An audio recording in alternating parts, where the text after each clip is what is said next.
Abraham was now a very old man, and the Lord had blessed him in every way. One day Abraham said to his oldest servant, the man in charge of his household, "Take an oath by putting your hand under my thigh. Swear by the Lord, the God of heaven and earth, that you will not allow my son to marry one of these local Canaanite women. Go instead to my homeland, to my relatives, and find a wife there for my son Isaac." The servant asked, "But what if I can't find a young woman who is willing to travel so far from home? Should I then take Isaac there to live among your relatives in the land you came from?" "No," Abraham responded. "Be careful never to take my son there. For the Lord, the God of heaven, who took me from my father's house and my native land, solemnly promised to give this land to my descendants.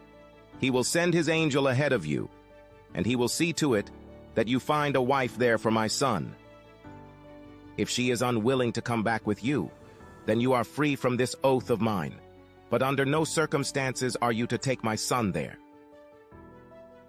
So the servant took an oath by putting his hand under the thigh of his master, Abraham. He swore to follow Abraham's instructions. Then he loaded 10 of Abraham's camels with all kinds of expensive gifts from his master. And he traveled to distant Aram Naharaim. There he went to the town where Abraham's brother Nahor had settled. He made the camels kneel beside a well just outside the town. It was evening, and the women were coming out to draw water. "O Lord, God of my master Abraham," he prayed, "please give me success today, and show unfailing love to my master Abraham. See, I am standing here beside this spring, and the young women of the town are coming out to draw water. This is my request. I will ask one of them, 'Please give me a drink from your jug.' If she says, 'Yes, have a drink, and I will water your camels too,' let her be the one you have selected as Isaac's wife. This is how I will know that you have shown unfailing love to my master." Before he had finished praying, he saw a young woman named Rebekah coming out with her water jug on her shoulder. She was the daughter of Bethuel, who was the son of Abraham's brother Nahor and his wife Milcah.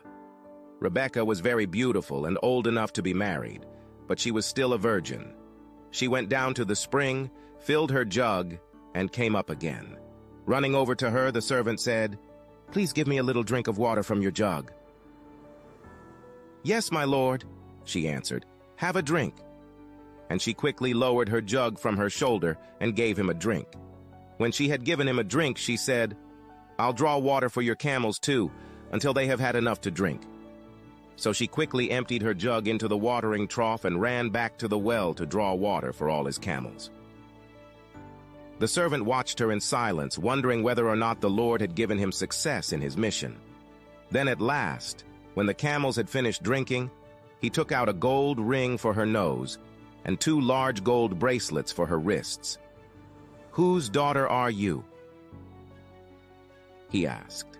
"And please tell me, would your father have any room to put us up for the night?" "I am the daughter of Bethuel," she replied. "My grandparents are Nahor and Milcah. Yes, we have plenty of straw and feed for the camels, and we have room for guests." The man bowed low and worshipped the Lord. "Praise the Lord, the God of my master Abraham," he said. "The Lord has shown unfailing love and faithfulness to my master, for he has led me straight to my master's relatives." The young woman ran home to tell her family everything that had happened. Now Rebekah had a brother named Laban, who ran out to meet the man at the spring. All right, so get ready to do some serious time traveling, because today we're heading all the way back to ancient Mesopotamia. Our deep dive takes us right into Genesis 24. You know the story of how Isaac found himself a wife? Now I know what you might be thinking already. Arranged marriage, how quaint. But hold on a sec, because this is so much more than just some ancient version of a dating game. You can say that again. We're talking about a time and a place where finding a spouse wasn't just about love and all that. This was about families and legacies. It was about making sure your family line continued on and about creating powerful alliances. And on top of all that, it was about keeping a sacred promise that God made to Abraham. Okay, so let's set the scene here. Abraham's getting up there in years, right? And he calls in his most trusted servant and basically says, listen, I need you to find my son Isaac a wife. Seems pretty straightforward on the surface, right? Not so fast. You see, Abraham, he wasn't just going to settle for any wife for his son. Oh, no. He had very, very specific instructions for his matchmaker. Oh, really? Look what? Well, first he makes the servant swear a solemn oath. Isaac could not, under any circumstances, marry a Canaanite woman. He had to go back to Abraham's homeland to find a wife among their own people. So it's kind of like saying, yeah, sure, order a bride from the catalog, but make sure she's only from page 4. What was the big deal with Canaanite women anyway? Were they, like, not considered stylish enough for Abraham's taste or something? I highly doubt it was a fashion faux pas. We have to remember the historical context here. This was ancient Mesopotamia. Think of it as a cultural and religious melting pot. Now, intermarriage between different groups, it happened all the time. But it also came with a whole lot of tension and conflict. Right. I can imagine. Abraham, he was determined to preserve his family's distinct religious and cultural identity. It was about keeping God's covenant promises within his family line. So we're talking about way more than just, finding a nice girl next door. This was about safeguarding a heritage, a whole way of life. You hit the nail on the head. And for Isaac, this wasn't just about getting hitched. This was about shouldering the immense weight of his family's legacy. Yeah. And it was about fulfilling God's promise of a nation that would descend from Abraham. Can you imagine that kind of pressure? No kidding. So our matchmaker, he sets off on this journey. And get this, he's traveling with 10 camels loaded with gifts. Talk about traveling in style, right? Right. He finally gets to a well near Nahor's city. And wait for it. He prays for the perfect match. And this wasn't just a casual, hey, God, if you have a minute kind of prayer. Oh, yeah. This was like he was asking for a clear sign, a divine sign. He's basically saying, if a woman comes along and she's willing to offer me water, and not just that, but water all 10 of my thirsty camels, well then, bingo, that's the one. Can you imagine being that woman at the well? You're just trying to fill up your water jug, and all of a sudden you're faced with this ancient Mesopotamian version of a dating app. And it shows up in the form of a thirsty caravan. Talk about high stakes, right?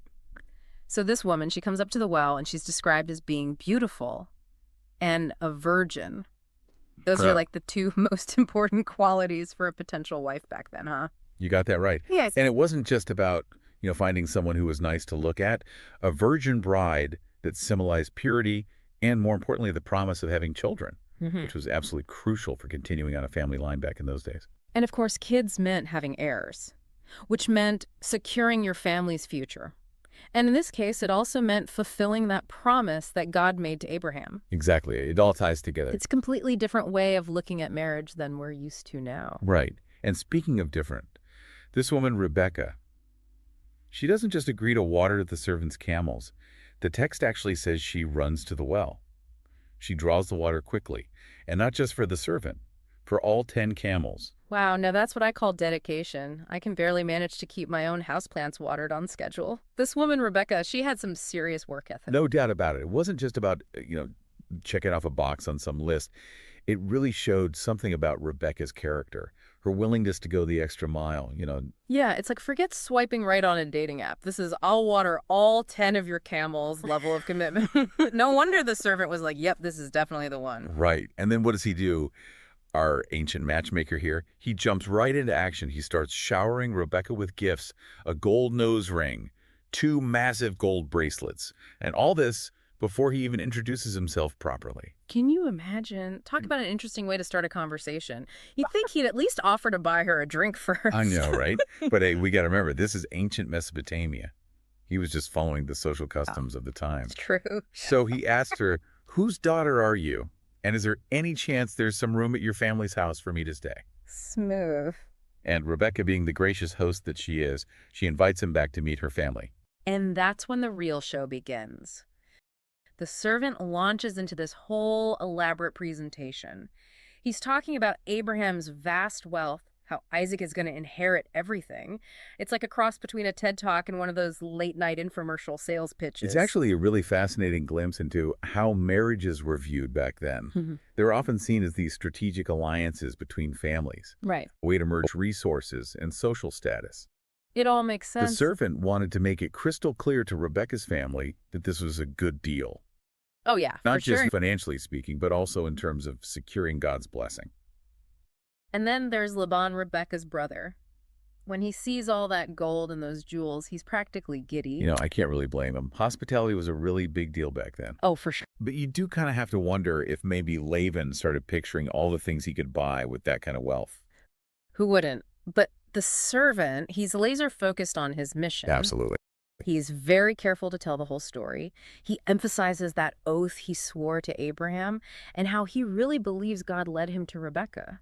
He's not leaving anything to chance. He's doing everything he can to build trust. He's creating a whole narrative that positions this marriage as something that God ordained. Which leads to a pretty pivotal moment in the story. What's that? They actually ask Rebekah if she's willing to go through with this whole arranged marriage thing. Wow. That's huge. It would have been so easy to just view her as a pawn in this bigger game. Right. But the fact that the text specifically mentions that they asked for her consent, it shows that her voice wasn't completely ignored. So they ask her, Rebekah, will you go with this man and marry Isaac? What does she say? What does she say? She says yes. She actually agrees to go through with it. She does. Wow.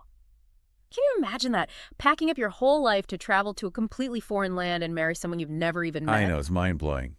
It really makes you think about just how strong family expectations and societal norms were back then. Absolutely. And maybe even a sense of adventure, too. All Right. rolled into this one life-altering decision. Talk about a leap of faith. No kidding. So off Rebekah goes, leaving behind everything she's ever known. Meanwhile, Isaac is out in the field just enjoying the evening breeze. When he looks up and sees camels. Your wife alert. Right. But there's this little detail in the story that always gets me. When Rebekah sees Isaac, she covers her face with a veil. It seems like such a small gesture, but it speaks volumes. Was that like some ancient Mesopotamian meet cute move? Not quite. Oh. It was actually a sign of modesty and respect. It represented her transition from being a single woman to becoming a wife. It's like this visual reminder of how different the roles and expectations of women were back then.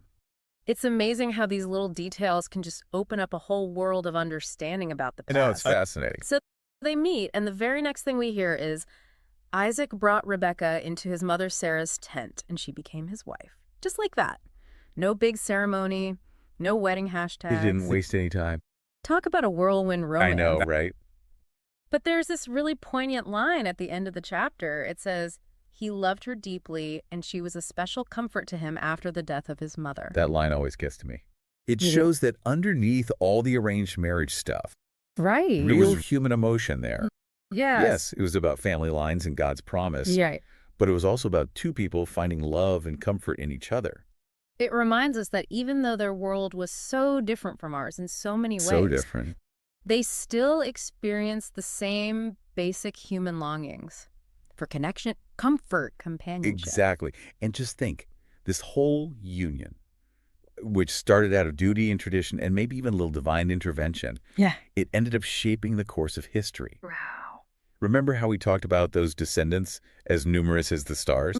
Right, right. All goes back to Isaac and Rebekah. That's pretty amazing. We started with this simple story about a guy needing to find a wife, and we ended up with this profound reflection on family faith and how God works through our lives. It's amazing how these ancient stories can still resonate with us today. Isn't it? They offer these timeless insights into the human experience, reminding us that even with all the cultural differences, some things are just universal. What kinds of things? Love, family, the power of a good story. And maybe, just maybe, they can even encourage us to look at our own lives and our own choices a little differently. How so? To think about how they might be shaping the future in ways we can't even imagine. That's something worth pondering. It sure Okay. is. Well, there you have it, folks. Our deep dive into Genesis 24, complete with matchmaking servants, thirsty camels, and a love story for the ages.